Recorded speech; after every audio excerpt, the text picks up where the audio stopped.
आजिर पिलामानंगर गंजा चुटी रखिबा एक साधारण फैशन 100 रु 70 पिलांको देखिबे निजर हेयर स्टाइल को गंजा कुकुडा भलिया रखिसंती एपरि एक सर्वविद्यमान जनप्रिय फैशन को आमे फैड बोली कहिथाउ। आजिर ए वीडियो फैशन ट्रेंड्स और पॉपुलर फैड्स ऊपर आधारित। ओडिया रे मजा रे थट्टा रे आमे जाको गंजा कुकुडा हेयर स्टाइल बोली कहूछु तार एक भलो इंग्रजी नाम मध्ये अछि। याको हॉक हेयर स्टाइल बोली कहा जाए। हॉक हेयर स्टाइल नामटी गंजा कुकुड़ा हेयर स्टाइल नामठार निहाती अधिक सम्मानस्पद कारण हॉक बा बाजपक्षी एक शक्तिशाली पक्षी अटे और यह बाजपक्षी तीक्ष्ण नजर बा कीन ऑब्जर्वेशन प्रतीक अटे।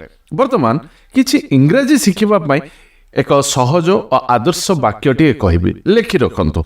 Presently the hawk hair style is a popular fad among Indian youths. यही शॉर्ट्स को देखा पर जो इंग्राजी शब्द बा फ्रेज सह आपण माने परिचित हेले सेगुडी गला fashion trends, popular fads, hawk hair style इत्यादि। काइंडली सब्सक्राइब बटन को चिपी दियंतु।